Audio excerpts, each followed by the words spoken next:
Hello, good morning, नमस्कार। मैं doctor Isha आपका अपने यूट्यूब चैनल पर बहुत-बहुत स्वागत करती हूँ। और जी हाँ, आज फिर से मैं एक नई डिज़ीज़ के बारे में बताने जा रही हूँ आपको, क्योंकि मुझे बताना पड़ेगा, क्योंकि इसके 2 केसेस जो हैं वो ऑलरेडी चाइना में आ चुके हैं and they are being treated in the hospitals of north China.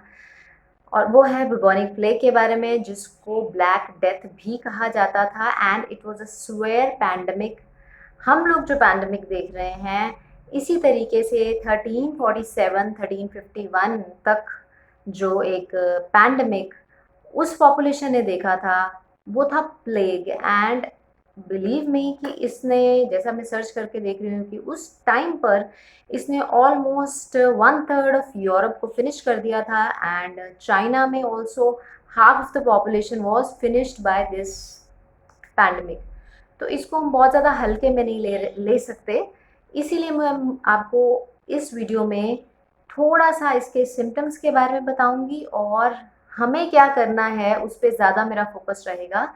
And with a very positive thing, बहुत सारे लोगों को लगेगा कि एक नेगेटिव न्यूज़ और आ गई है, लेकिन जो इस वर्ल्ड में, इस दुनिया में इस टाइम पे चल रहा है, उससे हम आंखें बंद करके तो नहीं रह सकते हैं। हम तो विजिलेंट होके रहेंगे। और हमें क्या करना है, हमें फेस करना है उसको, और किस तरीके से फेस करना है कि हम पे इफ़ेक्ट भी नहीं आए और हम बहुत अच्छे सर्वाइवर जो हैं बनकर निकले। अभी इतना डरने की ज़रूरत नहीं है, क्योंकि इंडिया में ऐसा कोई केस नहीं है, ओनली चाइना में इसकी स्टार्टिंग है। जैसा कि उसी कंट्री में 1347 में भी स्टार्ट ये हुआ था चाइना से, और फिर ट्रेडर्स एंड जो बोट्स वगैरह में बैठ के आते हैं, शिप्स में आते हैं, जो ट्रैवलर्स थे, उनके कारण ये जो था ग्लोबली स्प्रेड हो गया था। यूरोप में भी ये बहुत ज़्यादा स्प्रेड हो गया था। और इसको ब्लैक डेथ कहा जाता था, क्योंकि इसमें हैंड्स जो थे वो बिल्कुल ब्लैक हो जाते थे, और जो स्वाइप ऑफ पॉपुलेशन इसने कर दी थी वो मिलियंस ऑफ डी पॉपुलेशन जिसको बोल सकते हैं, बहुत ज़्यादा लोग जो थे इसके अटैक में आ गए थे। एंड विद इन 24 आवर्स भी कईयों को टाइम नहीं मिल रहा था। नॉर्मली इसका इंक्यूबेशन पीरियड जो है, जो सिम्टम्स निकल करके आते हैं, वो 4 to 7 डेज का है, और with in that time only the treatment should be taken. ये एक्चुअल में एक वायरल इन्फेक्शन नहीं है, ये एक बैक्टीरियल इन्फेक्शन है। यर्स्टीनिया पेस्टिस नाम का एक बैक्टीरिया है, जो कि रोडेंट्स में रोडेंट्स को जिसने इफेक्ट किया, और ये रोडेंट्स और रैट्स जिसको बोल सकते हैं, या चूहे बोल सकते हैं, इनको, जैसे कि उस कंट्री में इसको खाया जाता है, तो कच्चा मांस इसका अगर किसी ने खा लिया इन्फेक्टेड रोडेंट का, तो उससे ये ह्यूमन में ट्रांसफ़र हो गया।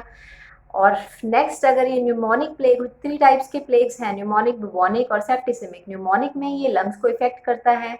सेप्टिसिमिक में इसका जो है ऑल ओवर बॉडी में, ब्लड में इसका इफेक्ट नज़र आता है। न्यूमोनिक प्लेग में लंग्स में इफेक्ट करता है, इवन की ब्लड की फ्रॉथी स्पुटम आ जाता है, ब्लड आ जाता है आपके स्पुटम में।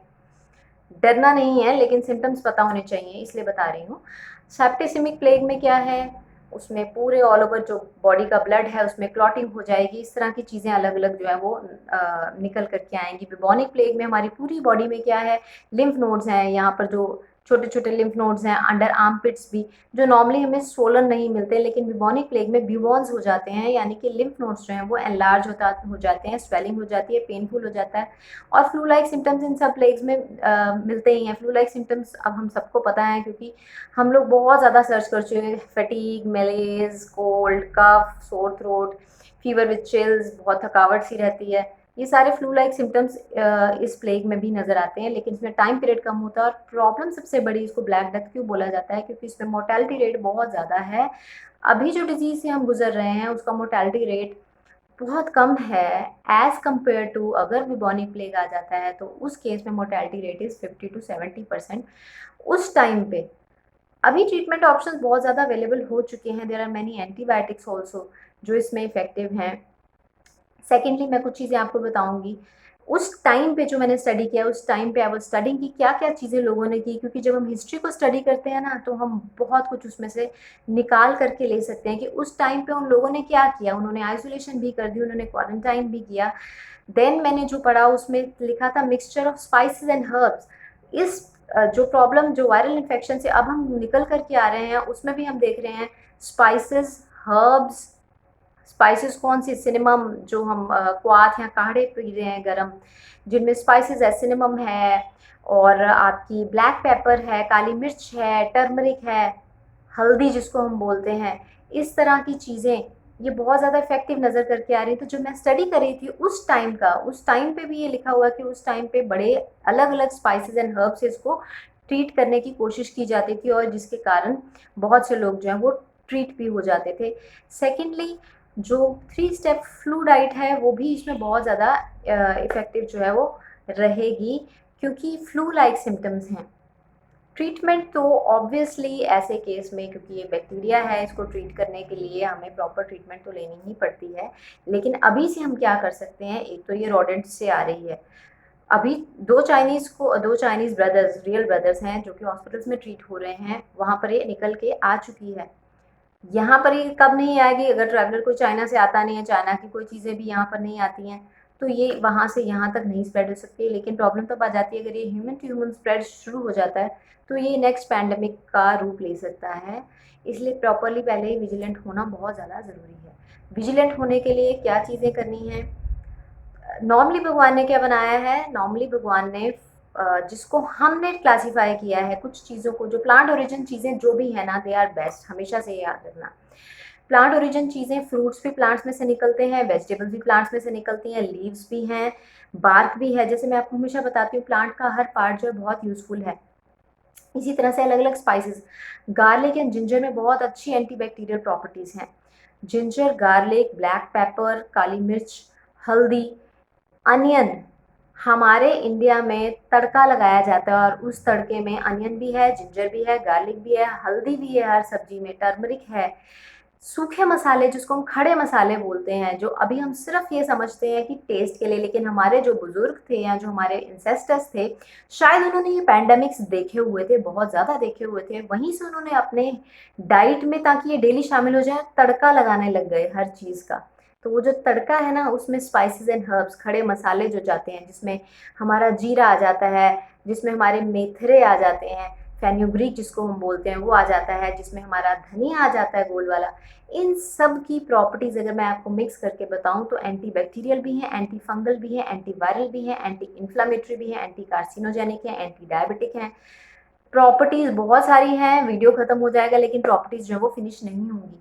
तो इन सब चीज़ों को हमारी डाइट में हमारे एंसेस्टर्स इसीलिए शामिल करके गए थे। इन सब चीज़ों को अपनी डाइट में हमेशा शामिल रखिए। अलॉन्ग विद दैट, जो रॉ फ्रूट्स हैं एंड वेजिटेबल्स हैं, उसमें ऐसे फाइटोकेमिकल्स हैं जो बहुत ज़्यादा इफ़ेक्टिव हैं, जिसमें एल्कनॉइड्स हैं, जिसमें इस तरह के प्लांट ओरिजिनल के फाइटोकेमिकल्स जिसको बोलते हैं, उसमें भी ये सब प्रॉपर्टीज़, अलग अलग प्रॉपर्टीज़ देखने को मिलती हैं। बनानास में बहुत अच्छी प्रॉपर्टीज़ हैं, एप्पल के छिलके में है, एप्पल सीडर विनेगर में है। तो ये प्रॉपर्टीज़ बहुत ज़्यादा हैं, किन चीज़ों में, नेचुरल चीज़ों में। तो आपको क्या करना है, नेचुरल चीज़ों को ज़्यादा से ज़्यादा अपने रूटीन में जो है शामिल करना है, along with the spices. Plus ये डिजीज़ जो बुबोनिक प्लेग की हम बात कर रहे थे, वो रोडेंट्स से स्प्रेड करता है। इनकेस आपको लगता है कि रोडेंट्स आपके फ्लीज़ के साथ भी ये स्प्रेड करता है, अगर कोई मक्खी इन्फेक्टेड हो जाए और फिर वो हमें काट जाए, इस तरीके से भी ये स्प्रेड करता है।